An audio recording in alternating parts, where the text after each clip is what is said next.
Praise Lord. നിങ്ങൾ എല്ലാവരെയും blessed മോർണിംഗിലേക്ക് യേശു ക്രിസ്തുവിൻ്റെ നാമത്തിൽ സ്വാഗതം ചെയ്യുന്നു.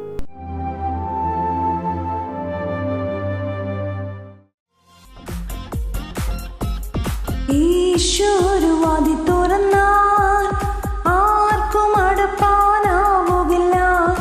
ഈശോരുവാതിലടച്ചാൽ ആർക്കും തുറപ്പാനാവുകില്ല.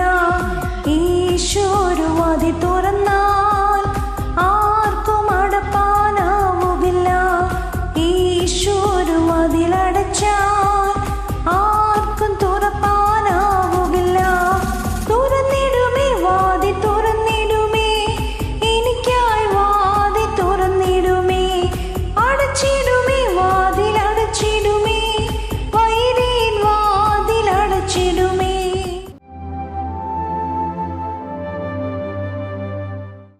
പ്രിയരെ, അനുഗ്രഹിക്കപ്പെട്ട ഒരു പ്രഭാതം കൊണ്ട് നമ്മുടെ ജീവിതത്തിൽ അനുവദിച്ചു തന്ന വലിയവനായ ദൈവത്തെ നമുക്ക് ഒരുമിച്ച് ചേർന്ന് നന്ദി പറയാം. എത്ര പേർ പറയും, ഞാൻ നിന്നതല്ല, എൻ്റെ ദൈവം എന്നെ നിർത്തിയതാണ്? ഒന്നുകൂടെ പറഞ്ഞു കഴിഞ്ഞാൽ 2026 മെയ് മാസം 15-ാം തീയതി വരെയും എന്നെയും എൻ്റെ കുടുംബത്തെയും കണ്ണിലെ കൃഷ്ണമണി പോലെ സൂക്ഷിക്കുകയും വിടുവിക്കുകയും ചെയ്ത വലിയവനായ ദൈവത്തിന് നന്ദി പറഞ്ഞുകൊണ്ട് ഈ പ്രഭാത ചിന്തയിലേക്ക് നമുക്ക് ഒരുമിച്ച് അടുത്തു വരാം. ശത്രു അറിയാത്ത ഒരു വഴി തുറക്കുന്ന ദൈവം. പ്രിയരെ, പ്രാരംഭവാക്യത്തിലേക്ക് പുറപ്പാട് പുസ്തകം 14-ാം അധ്യായം അതിൻ്റെ 13-ാമത്തെ വാക്യം. അതിന് മോശ ജനത്തോട്, ഭയപ്പെടേണ്ട, ഉറച്ചു നിൽപ്പിൻ. യഹോവ ഇന്ന് നിങ്ങൾക്ക് വേണ്ടി ചെയ്യാനിരിക്കുന്ന രക്ഷ കണ്ടുകൊള്ളുവിൻ. നിങ്ങൾ ഇന്ന് കണ്ടിട്ടുള്ള മിസ്രയീമ്യരെ ഇനി ഒരു നാളും കാണുകയില്ല. പ്രിയരെ, പ്രഭാതത്തിൽ ദൈവം നമ്മോട് ഇടപെട്ട അനുഗ്രഹിക്കപ്പെട്ട വചനത്തിനായി നമുക്ക് ഒരുമിച്ച് ചേർന്ന് ദൈവത്തിന് നന്ദി പറയാം. എത്ര പേർ പറയും, എൻ്റെ ദൈവം എന്നോട് സംസാരിക്കുന്ന പകലാണിത്? വിശ്വാസത്തോടെ നാം ചിന്തിച്ച ദൈവിക ചിന്ത എന്ന് പറയുന്നത് ശത്രു അറിയാത്ത ഒരു വഴി ദൈവം എനിക്കും നിങ്ങൾക്കും വേണ്ടി തുറക്കും എന്നുള്ളതാണ്. ഈ പ്രഭാതത്തിൽ ശ്രദ്ധിച്ചു നോക്കിയേ, മോശ പറയുന്ന ആ വാക്യം ഭയങ്കര ബലമുള്ള വാക്യമാണ്. എന്നെ ശ്രദ്ധിക്കുന്നവരെ, ഈ വാക്യത്തിനകത്ത് ആഴം നോക്കിയേ. അതിന് മോശ, ഭയപ്പെടേണ്ട, ഉറച്ചു നിൽപ്പിൻ. യഹോവ നിങ്ങൾക്ക് വേണ്ടി ചെയ്യാനിരിക്കുന്ന രക്ഷയെ നിങ്ങൾ കണ്ടുകൊള്ളുക. ഇന്ന് കണ്ടിട്ടുള്ള മിസ്രയീമിനെ ഒരു നാളും കാണുകയില്ല. ഈ വചന പശ്ചാത്തലം കേൾക്കുമ്പോൾ ഇസ്രായേൽ മക്കൾക്ക് മുമ്പിലും പിൻപിലും ഇനി വഴിയില്ലാത്ത അനുഭവമാണ്. ആ അനുഭവത്തിനകത്ത് ഒരു ഭക്തൻ ഉറച്ചു നിന്ന് പറയുകയാണ്, നിങ്ങൾക്ക് വേണ്ടി യഹോവ ഇന്ന് ഇതുവരെയും കാണാത്തൊരു വഴി തുറക്കാൻ പോവുകയാണ്. ഉറച്ചു നിൽക്കാൻ പറയുകയാണ്.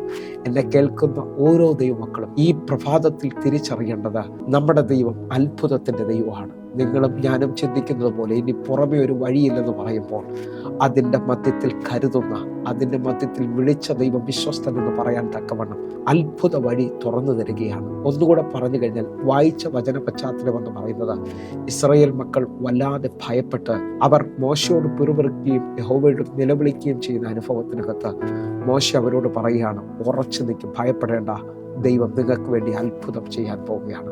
ഈ വചന പശ്ചാത്തലത്തിനകത്ത് ഇതാ ഇസ്രായേൽ മക്കൾ മിസ്രയീമിന്റെ കയ്യിൽ നിന്ന് പുറപ്പെട്ടവർ വാഗ്ദത്ത ദേശത്തിലേക്ക് പോകുമ്പോൾ അവർ ഇതാ ചെങ്കടലിന്റെ മുമ്പിലേക്ക് വരികയാണ്. ആ ചെങ്കടലിന്റെ മുമ്പിൽ വന്ന് പാളയം ഇറങ്ങുമ്പോൾ ശത്രു അവരെ പിന്തുടരുകയാണ്. ഫറവോനും കൂട്ടരും അവരെ പിന്തുടർന്ന് പിടിക്കുവാൻ നോക്കിയാണ്.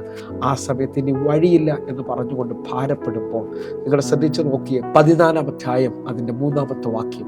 എന്നാൽ അവർ ദേശത്തിൽ ഉഴലുന്നു, മരുഭൂമിയിൽ കുടുങ്ങിയിരിക്കുന്നു എന്ന് ഫറവോൻ ഇസ്രായേൽ മക്കളെ കുറിച്ച് പറയും. ഈ പ്രഭാതത്തിലും ഇതേപോലെ ശത്രുതകളെ കുറിച്ച് പറയുന്നുണ്ടാകാം. എല്ലാം അവസാനിച്ചു, ഇനി മുമ്പോട്ട് പോകാൻ കഴിയത്തില്ല. ആ കടഭാരം, ആ രോഗത്തിൻ്റെ അവസ്ഥ, ആ തലമുറയുടെ വിഷയം, അറിയാം, കുടുംബത്തിൻ്റെ അവസ്ഥ, ഇങ്ങനെ പലവിധ അവസ്ഥകൾ കാണിച്ചുകൊണ്ട് ഇനി മുമ്പോട്ടൊരു വഴിയില്ല എന്ന് പറഞ്ഞുകൊണ്ട് നിൽക്കുമ്പോൾ ഈ പ്രഭാതത്തിൽ ഉറച്ചു വിശ്വസിക്കാൻ പറ്റുന്നില്ല. ഉറച്ചു വിശ്വസിച്ചോ, വിളിച്ച ദൈവം വിശ്വസ്തനാണ്. വചന പശ്ചാത്തലം നിങ്ങൾക്ക് മനസ്സിലായെന്ന് വിശ്വസിക്കുന്നു. ഇതാ ഫറവോൻ അടുത്ത് വരുമ്പോൾ ഇസ്രായേൽ മക്കൾ തലപൊക്കി നോക്കുകയാണ്. ഇനി ഒരു വഴിയില്ല എന്ന് പറഞ്ഞവർ ഭയപ്പെട്ട് ദൈവത്തോടും മോശയോടും നിലവിളിക്കുന്ന അനുഭവമാണ്. അവിടെയാണ് ദൈവം അത്ഭുത വഴി തുറക്കാൻ പോകുന്നത്. നിങ്ങൾ ശ്രദ്ധിച്ചു നോക്കിയേ, ഇനി ഒരു വഴിയില്ല എന്ന് പറഞ്ഞെടുത്താണ് ഒറ്റ രാത്രി കൊണ്ട് ഇസ്രായേൽ മക്കൾക്ക് ചെങ്കടലിലെ വഴി തുറന്നു കൊടുക്കുന്നത്. പുറപ്പാട് പുസ്തകം 14-ാം അധ്യായം 21-ാമത്തെ വാക്യം.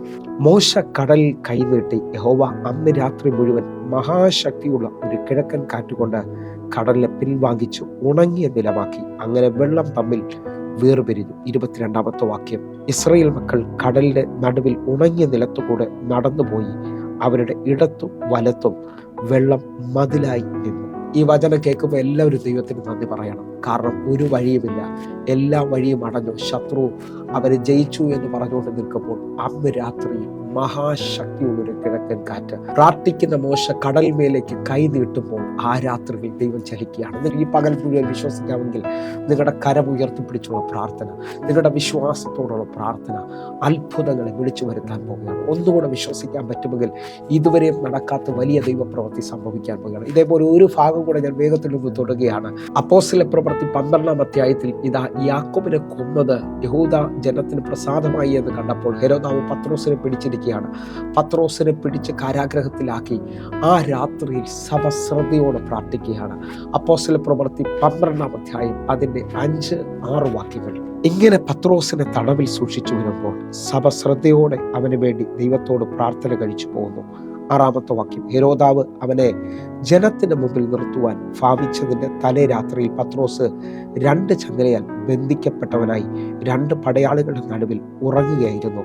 വാതിലിന്റെ മുമ്പിൽ കാവൽക്കാർ കാരാഗ്രഹം കാത്തുകൊണ്ടിരുന്നു. നിങ്ങൾ ശ്രദ്ധിച്ചു നോക്കിയേ, സഭ ഒരു വശത്ത് വിശ്വാസത്തോടെ പ്രാർത്ഥിക്കുകയാണ്, ശ്രദ്ധയോടെ പ്രാർത്ഥിക്കുകയാണ്. ഹെരോദാവ് പ്ലാൻ ചെയ്തിരിക്കുകയാണ്, അടുത്ത ദിവസം ജനത്തിന്റെ മുമ്പിൽ ഇവനെ നിർത്തും.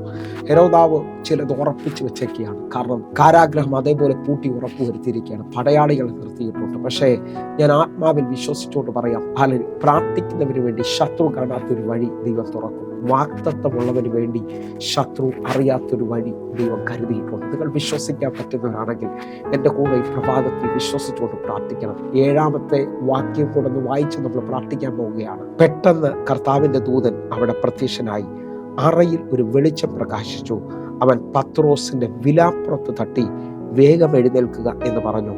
അവനെ ഉണർത്തി. ഉടനെ അവന്റെ ചങ്ങല കയ്യിൽ നിന്ന് വീണുപോയി. നിങ്ങൾ ശ്രദ്ധിക്കാൻ പറ്റുമെങ്കിൽ ശ്രദ്ധിച്ചോ, ഉടനെ കർത്താവിന്റെ ദൂതൻ ആ കാരാഗ്രഹത്തിൽ ഇറങ്ങി. ഈ പ്രഭാതത്തിൽ ഞാൻ ആത്മാവിൽ കാണുന്ന ഒരു കാഴ്ച ഞാൻ പറയാം.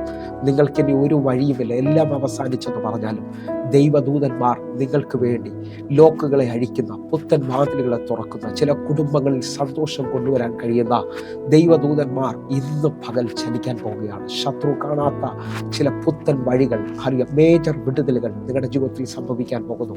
അങ്ങനെ വിശ്വസിക്കുന്നവർ മുഴുവൻ എൻ്റെ കൂടെ ചേർന്നുകൊണ്ട് കണ്ണുകളടച്ച് പ്രഭാതത്തിൽ പ്രാർത്ഥിക്കാമോ? ഞങ്ങൾ ഒരുമിച്ച് ചേർന്ന് പ്രാർത്ഥിക്കുന്നപ്പ, ഞങ്ങൾ ചിന്തിച്ചതിനേക്കാൾ, ഞങ്ങൾ പ്രാർത്ഥിച്ചതിനേക്കാൾ വലിയൊരു വഴി ഇതാ ദൈവം ഞങ്ങൾക്ക് വേണ്ടി തുറക്കുകയാണ്. കാരണം അങ്ങ് വിശ്വസ്തനാണ്, വിളിച്ച ദൈവം വിശ്വസ്തനാകിയാൽ ഇപ്പോൾ ഞങ്ങൾക്ക് വേണ്ടിയുള്ള കരുതലുകൾ തുറന്നു വരികയാണല്ലോ അപ്പ. എന്നെ കാണുന്ന ഓരോ മക്കളെയും പ്രഭാതത്തിൽ ഞാൻ അനുഗ്രഹിക്കുന്നു. ഇവരുടെ ജീവിതത്തിൽ അവസാനിച്ചു, തീർന്നു എന്ന് പറഞ്ഞ ആ മേഖലകളിലെല്ലാം വലിയ വിടുതലുകളും വലിയ വാതിലുകളും തുറക്കാൻ പോവുകയാണ്. യേശുവിൻ്റെ നാമത്തിൽ ഞാൻ ഈ ജനത്തെ അനുഗ്രഹിക്കുന്നു. വലിയ ദൈവ പ്രവർത്തികൾ സംഭവിക്കട്ടെ. കർത്താവ് ചെയ്തതിനായി നന്ദി. ആമേൻ, ആമേൻ, ആമേൻ. പ്രിയരെ, ഈ പ്രഭാത സന്ദേശം നിങ്ങൾക്ക് അനുഗ്രഹമായി ഞാൻ വിശ്വസിക്കുകയാണ്. എൻ്റെ കൂടെ ചേർന്നുകൊണ്ട് ഈ യൂട്യൂബ് ലിങ്കുകൾ നിങ്ങൾക്കറിയാവുന്ന ഒരാളിലേക്ക് കൂടെ നിങ്ങൾ ഷെയർ ചെയ്ത് കൊടുക്കണമെന്ന് ഓർപ്പിക്കുന്നു. നിങ്ങളുടെ ജീവിതത്തിനകത്ത് അനുഗ്രഹമാകുന്നത് പോലെ മറ്റുള്ളവർക്ക് നിങ്ങളൊരു അനുഗ്രഹമാകും. അതേപോലെ യൂട്യൂബ് ചാനൽ സബ്സ്ക്രൈബ് ചെയ്യാൻ മറക്കരുതെന്ന് ഓർപ്പിക്കുന്നു. അനേക സാക്ഷ്യങ്ങളും അനേക മെസ്സേജുകളും ഇതിൻ്റെ നടുവിലുണ്ട്. നിങ്ങൾക്കും ഇതിനകത്തേക്ക് പങ്കുചേരാം. അതേപോലെ എല്ലാ ദിവസവും ഇന്ത്യൻ സമയം വൈകിട്ട് 6 മണിക്ക് നമുക്ക് സൂമിൽ ആരാധനയുണ്ട്. ഇപ്പോൾ തന്നെ പ്രയർ ലൈനിലേക്ക് വിളിച്ച് നിങ്ങൾ ആ സൂം ഐഡികൾ കളക്ട് ചെയ്യണമെന്ന് ഓർപ്പിക്കുന്നു. ആയിരങ്ങൾക്ക് അത് അനുഗ്രഹമായിട്ടുണ്ട്. നിങ്ങളെ ഞാൻ ക്ഷണിക്കുകയാണ്. അതേപോലെ തന്നെ കേരളത്തിൽ പലയിടങ്ങളിൽ നമുക്ക് ആരാധനയുണ്ട്. നിങ്ങൾ കടന്നു വരാൻ പറ്റുന്നവർ കടന്നു വരണമെന്ന് ഓർപ്പിക്കുന്നു. കർത്താവ് നിങ്ങളെ അധികത്തിൽ മാനിക്കട്ടെ. God bless you. ആമേൻ.